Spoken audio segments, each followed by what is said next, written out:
On Veterans Day, we honor those who have worn the uniform, who have borne the battle, who have stood to watch, and whose ranks have formed the mighty wall of flesh and blood, bravery and devotion that has defended our freedom for 250 years.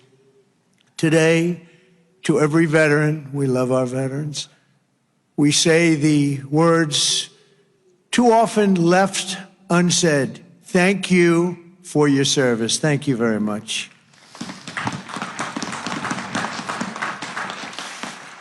And we want to also say thank you for carrying America's fate on your strong, very broad and proud shoulders.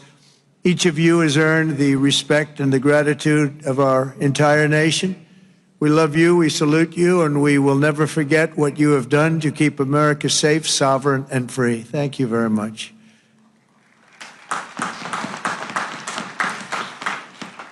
And we're also honored to be joined by a great man. He will go down as a great man someday. Speaker Mike Johnson. Speaker. Wherever you may be, Speaker. We love you, Speaker. There he is, right there. Good. Got a good location. He always gets a good location. And congratulations to you and to John and to everybody on a very big victory. We're opening up our country. Should have never been closed. Should have never been closed. I want to thank Secretary Doug Collins, who's outstanding, just done a fantastic job for the veterans. We have a 92% approval rating. We took that up from 38% from a certain previous administration that we won't mention. Also, Secretary of War, we like the sound of that better than the other. Secretary Pete Hegseth. Pete, thank you very much. Thank you, Pete. Great job. Our great Attorney General, Pam Bondi. Pam, thank you very much. Thank you. Secretary Doug Burgum. Doug, thank you. Thank you very much for being here, Doug.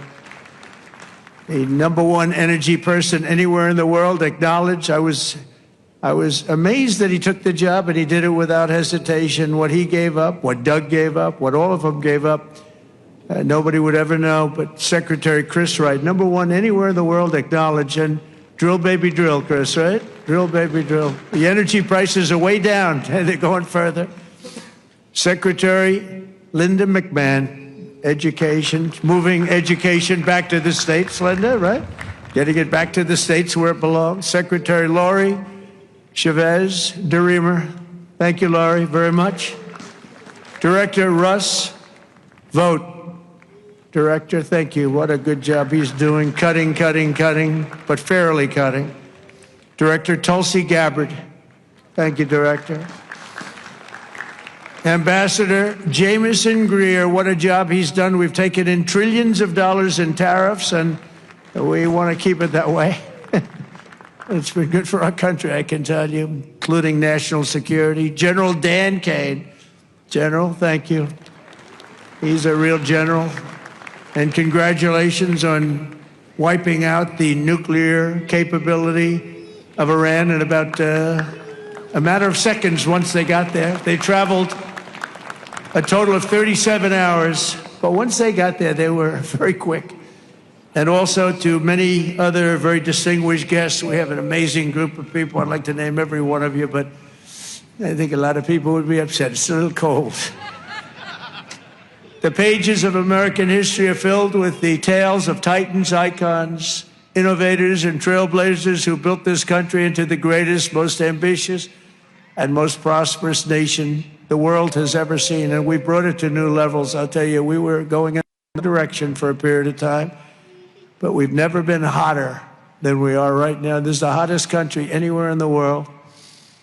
Yet every captain of industry, every pioneer of science, and every star whose brilliance has lit up the lights of Broadway all share one thing in common. They only had the chance to soar because the veterans had the courage to serve. They took care of those people. They took care of all the stars.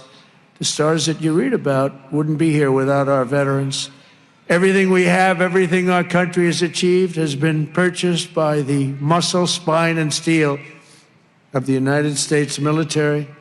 We owe it all to the fierce and noble men and women of the Army, the Navy, the Air Force, Space Force, Coast Guard, and the United States Marines. Here's a guy. Our service members, our own words, are the greatest possible tribute to their immortal valor. Shortly before the Battle of Bull Run, Major Sullivan Ballou of Rhode Island became a big name, didn't he? Wrote to his dear wife, Sarah. He said, "I know how great a debt we owe to those who went before us," he said. "And I'm willing, perfectly willing, darling, to lay down all my joys of this life to help maintain this government and to pay that debt." Just 1 week later, Major Ballou did just that. He gave his life to save our country. On the night before he jumped into the dark skies over Normandy on D-Day, Colonel Bull Wolverton knelt with his men in prayer. "Dear God," he said, "we ask only this, that if we die, we must die, and we as men would die without complaining, without pleading, and safe in the feeling that we have done our best for what we believed was right.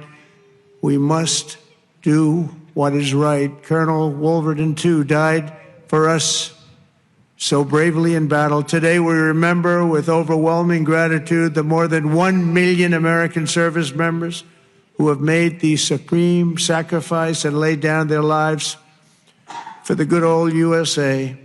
Generation after generation, America's warriors have left behind the comforts of home and family to face violence, evil, and death so that our families could know joy, goodness, and peace.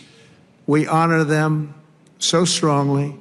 Our heroes have lived through unthinkable nightmares so we could live the American dream, and the American dream is coming back again, stronger than ever before, and you'll see that as the next few years evolve.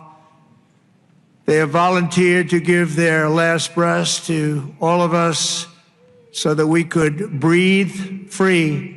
And today we know without any doubt in our hearts that after 2.5 centuries, America stands tall because America's veterans stood so strong. And soon our country will be stronger than ever before. The American veteran has forged a legacy of gallantry and daring without parallel in human history. In September 2009, Army Captain William Swenson was driving through the Afghan mountains when his convoy was ambushed by over 60 Taliban insurgents. He and his comrades were pinned down for hours without artillery or air support. A fellow soldier was shot in the chest, and Captain Swenson crossed an open field to aid his brother in arms. People said, "Don't do it, Captain, don't do it." He did it. When the terrorists closed in around them and demanded their surrender, Captain Swenson threw a grenade at the enemy and rallied his men to break their advance. He then carried the wounded soldiers hundreds of yards to a rescue helicopter before charging back 3 times, back and forth into the fire to save the wounded and bring them home. Even after 7 hours of fighting, he refused to leave any man behind. Retired Lieutenant Colonel William Swenson is here with us in Arlington. And for his actions that day, he proudly wears the Congressional Medal of Honor. Colonel Swenson, thank you very much. Thank you very much, please. Thank you. Thank you very much.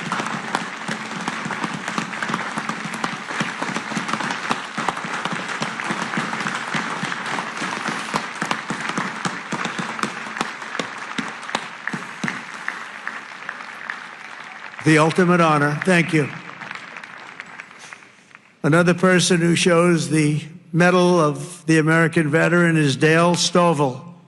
As an Air Force helicopter pilot in Vietnam, Captain Stovall was assigned to rescue a downed American airman deep in hostile territory. Despite the extreme peril, Captain Stovall took off in his HH-53C helicopter and soon came under intense fire, forcing him to turn back. But the captain refused to abandon his mission. The next day, he willingly plunged back into the danger while taking fire from all directions. He didn't have a chance, he felt, but he said, I got to do it. He rescued the downed American pilot who had been stranded on the ground for 23 days and brought him back home alive, completing the deepest rescue behind enemy lines in the entire Vietnam War.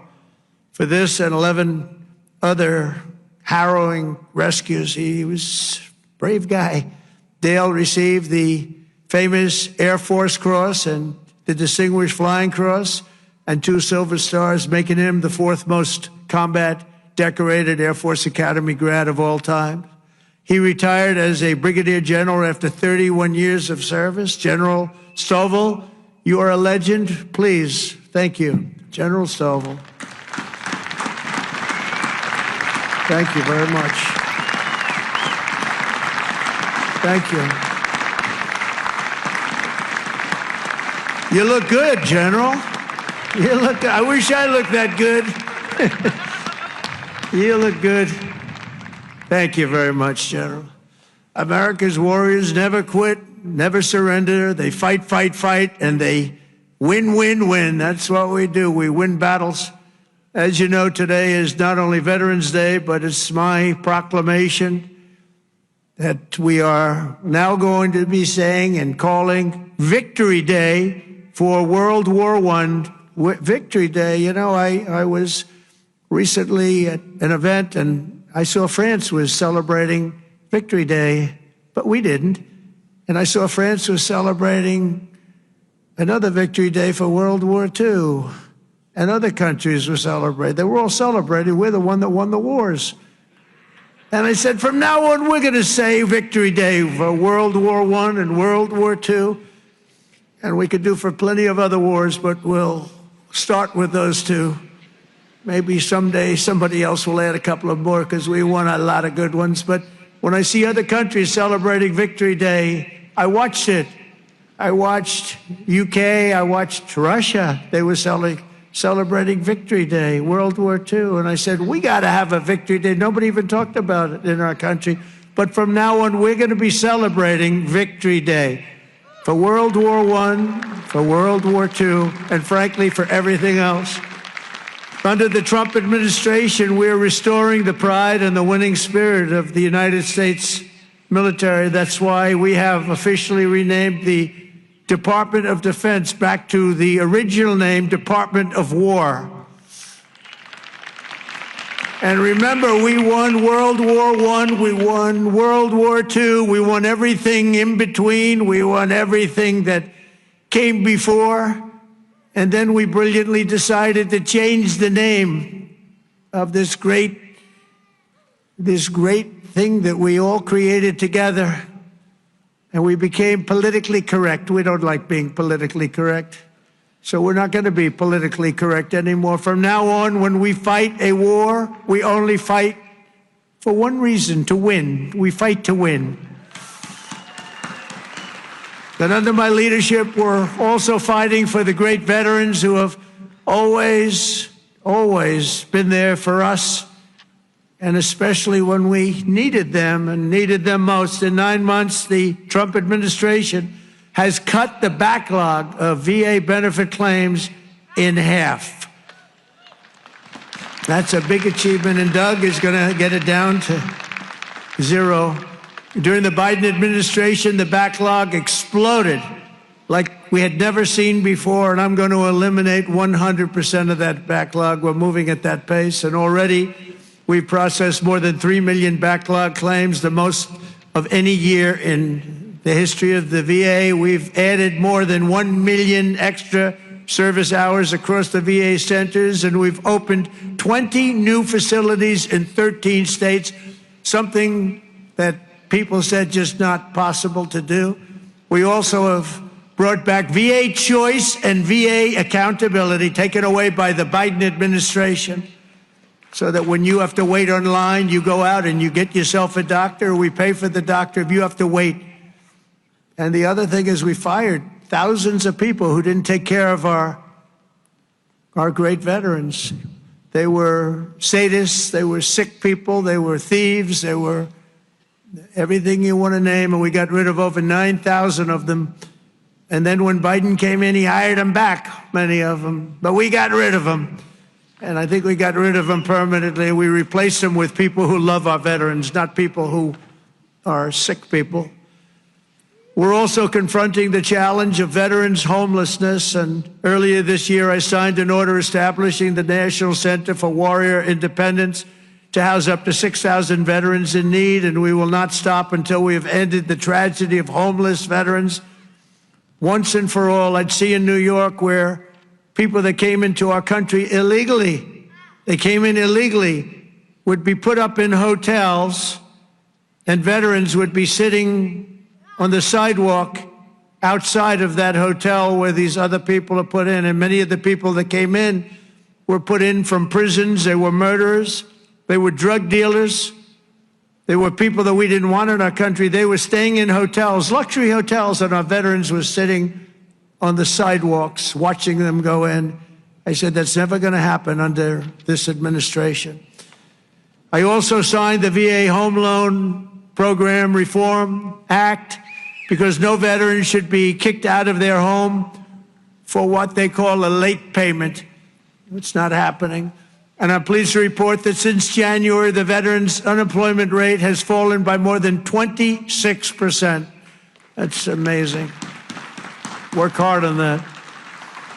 And I also want to give a very special thanks to all of the veteran service organizations that work so hard. They're all represented here today. But they work so hard on behalf of our great veterans, and one of the heroes who reminds us of why we fight for those who served in uniform is Army Major and West Point grad Jonathan Turnbull. In 2019, Jonathan was conducting an operation in Syria when a suicide bomber approached and detonated his vest, leaving Jonathan gravely wounded, so badly wounded, they thought he had no chance. The injuries were so severe, the doctors gave him, everybody, they just looked, they all cried. They knew him, they loved him, and they were just crying. They said, no chance. He was resuscitated 3 separate times and he underwent 22 surgeries, but he refused to give up. He wanted to live. He loved this country. He loved his family. He wanted to live. He was going through hell. I visited Jonathan at Walter Reed in 2020, remembered so well. And today I'm delighted to say that Jonathan is not only alive, he is here with us, back on his feet and living a great life alongside his beautiful wife, Samantha, and their 3 incredible children. Jonathan, Samantha, please. God bless you. God bless you. Thank you. Where are you? There he is. There he is. Beautiful. Thank you very much. Thank you. You're a tough guy. You're a tough one. Nobody could have gone through what you went through. He's doing good, isn't he, huh, Samantha? Thank you very much, both. And in conclusion, from the very beginning of our country, our great American flag has always been shielded and protected by a special cast of citizens who has stepped forward to safeguard liberty's cause.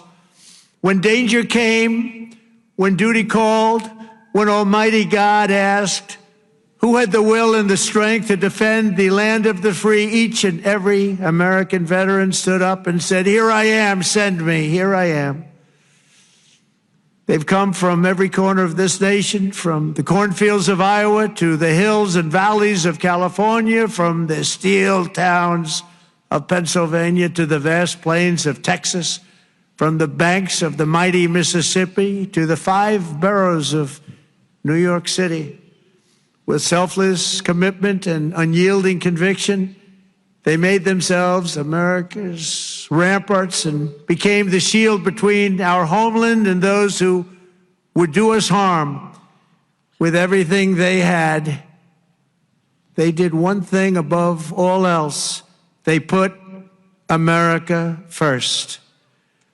On the decks of destroyers, beneath the thunder of cannon fire, in the cockpits of our beautiful B-2 bombers. Aren't they beautiful now? We respect them so much. What a job they did. That in an instant completely obliterated Iran's nuclear capability, of which we have just ordered, I have to say, many more of the updated versions of that incredible piece of art. They defended the American Republic, dispensed American justice, crushed the enemies of freedom, and vanquished the forces of wickedness and evil. That's what we've been doing. Because of what every veteran has done today, the flame of liberty shines bright. The people of our nation sleep safe. The American dream surges forward, and our magnificent destiny stands more splendid and glorious than ever before. So I want to say thank you once again to every American veteran. You are very, very special people, and always in our heart. Thank you very much, and God bless you, and God bless the United States of America. Thank you very much. Thank you, everybody. Thank you very much.